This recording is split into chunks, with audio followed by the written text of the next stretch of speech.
What's good, YouTube? It's Rage Real. So in today's video, I want to show you guys one of the best split close formations in Madden 24. So if you enjoyed the video, go and drop a like on the video right now. Go in and sub and turn on post notifications on. So the playbook I'm in is the Bears offensive playbook. Again, I'm in the Bears offensive playbook. Now, if you like this style of video and if you want to see maybe more ebooks, so make sure you check out my website, allthingsmadden.com. The link is in the description. So I also have it to where you can request a formation. So if you like this formation, for example, and you want more in-depth plays, then make sure you actually go and request me to do this formation on the website. So that's the request ebook on the website.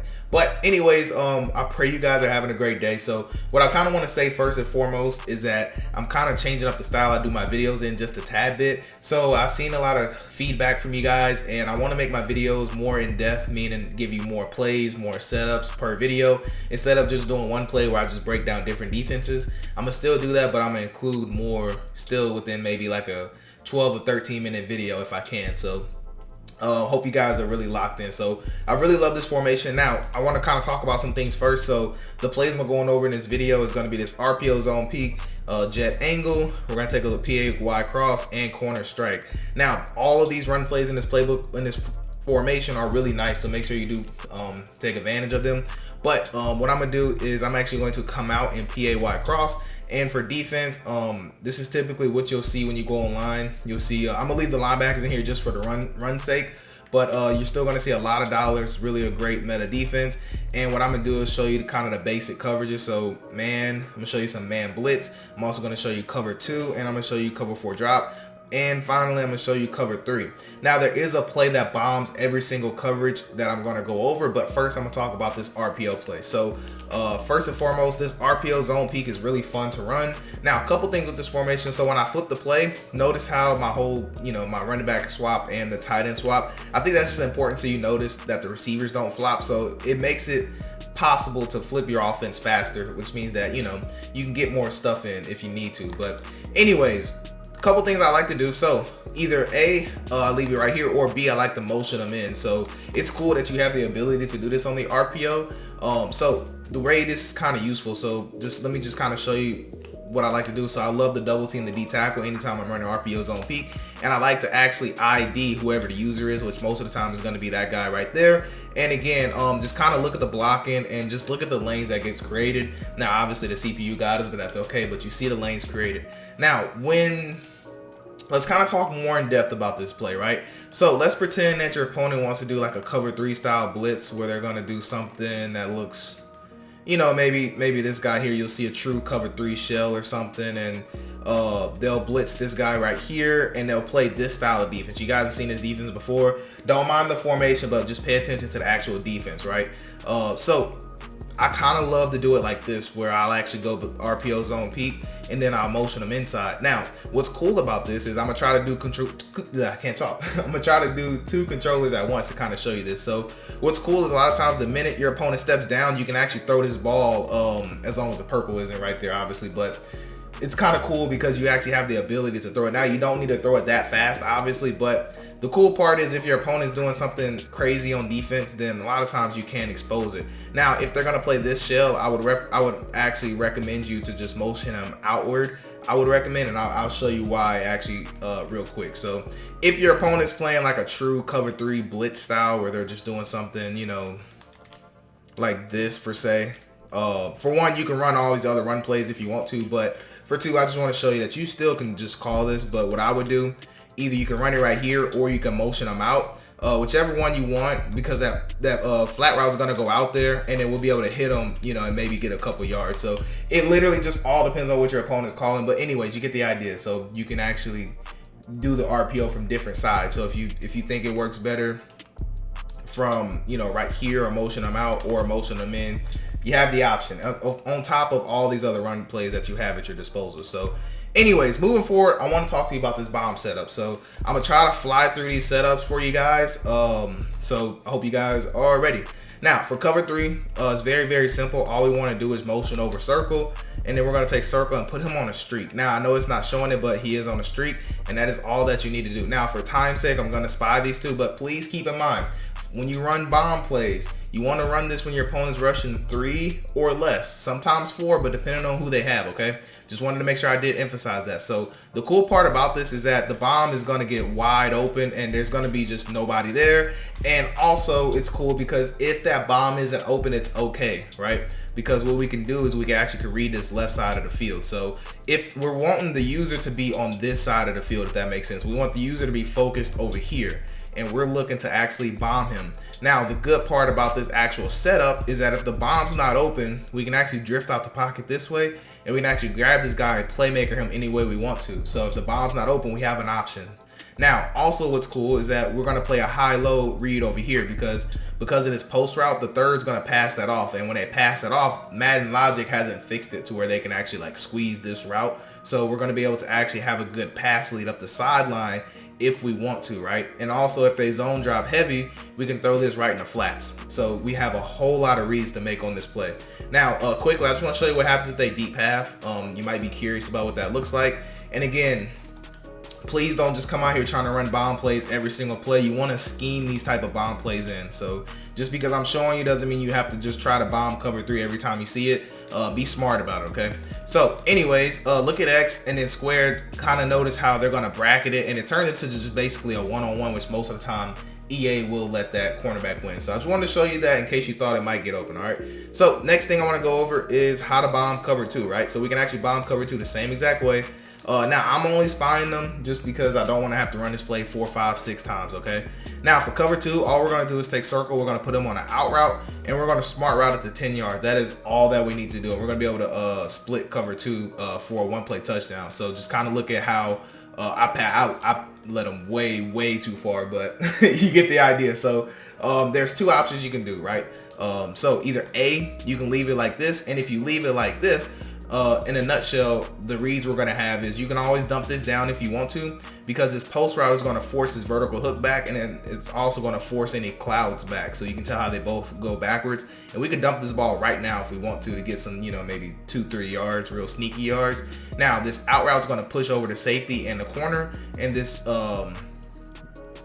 crosser, I couldn't think of, this crosser is actually going to hold this mid read, and that's why this gets so wide open, because we have this lane now that we can create. Now, obviously that throw could have been there, but if you want that throw to be a little bit more wide open, there's actually something we can do. So we can do the same exact setup where we take circle, put them on an out route, smart route it, but now we can actually motion them out. So when we motion them out, it's gonna make this throw a whole lot easier. But you can tell right here, so it's just gonna be wide open, you see. So like I said, easy to split cover 2 for a 1-play touchdown.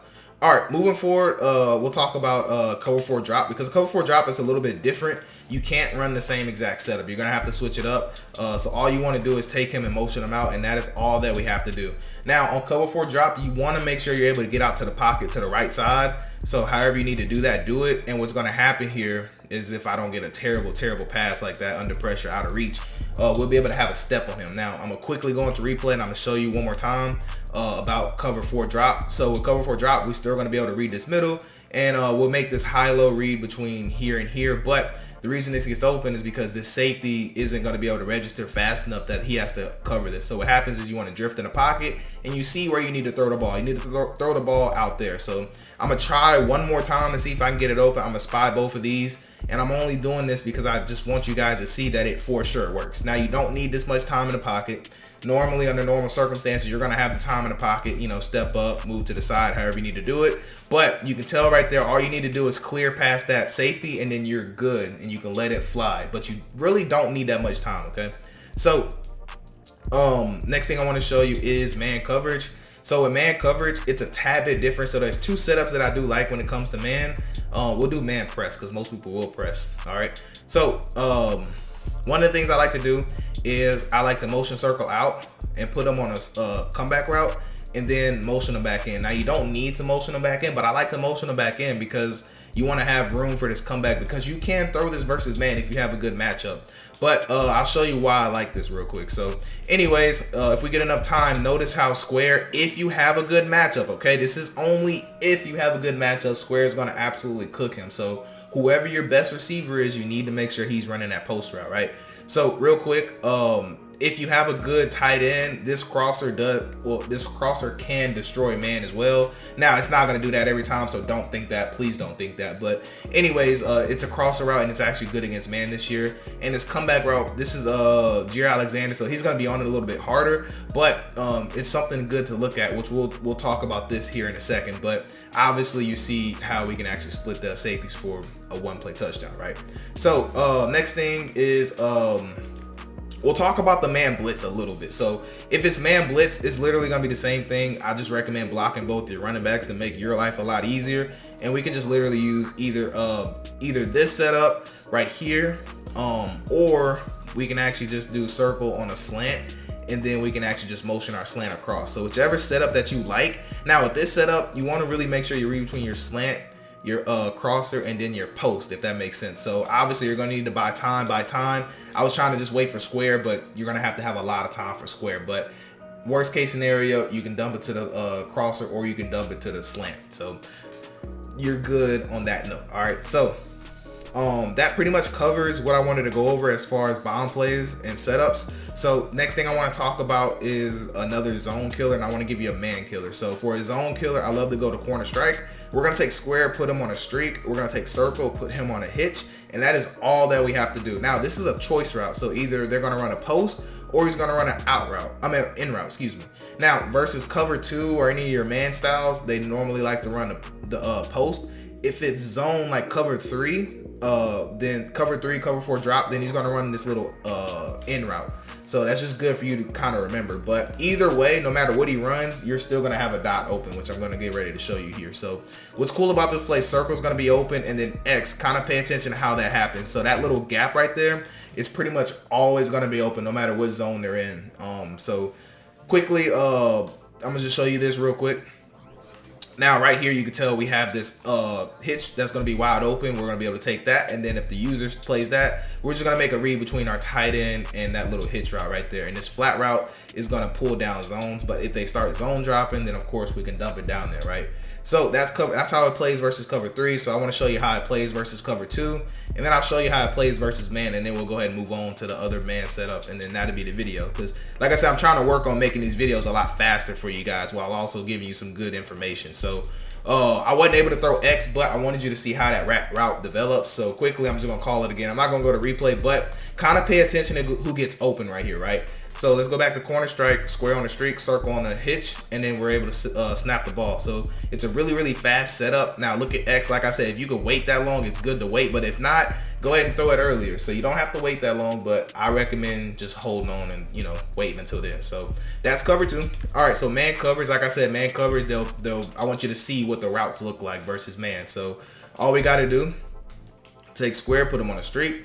Now, if it's man coverage, what I suggest taking circle, putting him on a slant. He's on a slant, but I know it doesn't look like it. He's on a slant, but we're gonna motion him over. So we're gonna use a backside slant, or we're gonna use a backside drag. So whichever one you want to, backside slant or drag, it's up to you. A circle. But look at X. Notice how he's gonna run that post. And if they play a too high man, too high safeties, the route isn't as good. So just be cautious of that. Okay. So if they get that kind of look, make sure you look at the backside slant or backside drag. Okay, so that's the corner strike. Now last one is jet angle. Now I love this play versus man coverage. I absolutely love it. This is where we're going to start taking advantage of those comeback routes. So I'm gonna spy these two so I have time. What we're going to do here is we're going to take this receiver, motion him out. You want to put him on a comeback, and then you want to bring him back. So I know it doesn't look like it, but he is on a comeback. But with X, we have a couple options we could do. So personally, I love to actually drag him. And if I drag him, I do like to actually motion him over and then have basically a two-way read, or you can leave him there. It's up to you, whichever one is fine. But I'll just kind of show you why I like this. So look at square. We're going to be able to have him right there in that gap, and you just want to hit your matchup. So we have 2 receivers that we could put on comeback routes, and so you just have to pick whoever your best receiver is and the best matchup. So quickly, just to kind of show you the progression reads, you want to read this first. This is going to always be your first read, but you need to anticipate the user taking this away, making it to where it's not open, right? Now your second read, I love to actually have this comeback route. So a lot of times you can tell off the ball if he's going to be able to get a good win animation or not. You just want to judge it based off of when he chops his feet, because when he chops his feet, Notice how the DB is still running, so that tells me that I can easily throw this ball. So it's all a read type of play when it comes to comeback routes, but they're really effective if you know how to throw them. So and a lot of times they still can't even click on and pick it. But so this is my first read, this is my second read. Now my third read is normally going to be here with this little inside zig. It normally works really well, but that even then, that's Jair versus you know, Mooney, and you can tell how much separation we actually get. So I'll show you one more time with just one more example. And also, if they run a man blitz at you, I still love this play too. So I'll show you once with the man blitz, and that's gonna wrap it up because I don't want this being too long. So jet angle, if they happen to man blitz, just go ahead and block your running back, and then I like to just block my tight end, and then from here I'll take him, put him on a comeback, and then I'll move him back. So he is on a comeback, don't mind him, he's not on that route. But in this type of scenario, if they're gonna man blitz me, this is your first read, this is your second read, and this is still your third read. So the same rules apply. So like I said, normally triangle is gonna get wide open. You can throw it quick. Now, if you can't, you wanna go ahead and look underneath for Mooney. So I'll set it up for you one more time. Try to go through the progression reads. This is the man blitz, jet angle, take square, put them on a comeback. Now, if they're playing all out man blitz, what I do suggest is just go ahead and put them on a streak. If you know there's not gonna be safety help, just trust that he can make a play. Put him on a streak or a fade, whichever one you want, and let that be your first read to see if he wins off the line. And then we'll block our running back, block our tight end. So I love it also like this because this is still a great little play. So just see if he wins. Notice how square wins. I could have threw it, but I wanted to wait just so I can kind of show you how circles route progresses. But anyways, we'll go to replay really fast, and then that'll be the video. So again, if you feel like they're playing aggressive man coverage and they are pressing and they're just trying to blitz you and just trying to hum at you, put him on a streak and just see if he wins. This is your best receiver. Now, obviously, they'll have a better matchup if they're going to play this style of man, but it's worth a look. And also, like I said, you could throw this ball quick if you want to. And then look at our inside break and zig. You could throw this here if you wanted to. So if you needed to throw this ball quick, you could have. But I wanted to let these routes progress some so you can see what they look like, okay? So anyways, that's gonna wrap it up for this video. I tried to make it 13 minutes, y'all. I'm sorry, I tried my best, but comment, let me know if you like it. Let me know how you like it. I'll probably do gameplay so you guys can get a feel of it for a game. But anyways, that's gonna wrap it up for this video. I do hope you have a blessed day. I'm Rage Real, and I'm out.